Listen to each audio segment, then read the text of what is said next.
Welcome to the Salmon Runs YouTube. Enjoy the video. First, check your phone and head unit compatibility with Android Auto. Make sure your phone runs Android 6, 0 or later, and has the Android Auto app installed. Confirm your car head unit supports Android Auto wired or wireless mode. Use a high-quality USB cable for wired connections or confirm the car supports wireless Android Auto.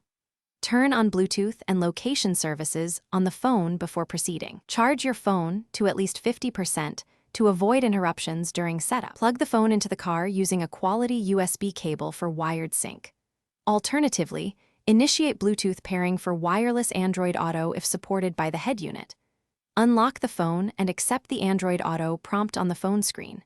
Grant contacts, phone, and location permissions so the head unit can access names and numbers. If prompted, allow the app to display over other apps and to run in the background. Confirm the car screen shows the Android Auto home screen before proceeding. After permissions are granted, open the phone or contacts app on the car screen to verify contacts. Wait up to 3 minutes for an initial sync if contact lists are large. If contacts do not appear, disconnect the USB cable and reconnect after 10 seconds. Restart your phone or reboot the head unit as a next troubleshooting step.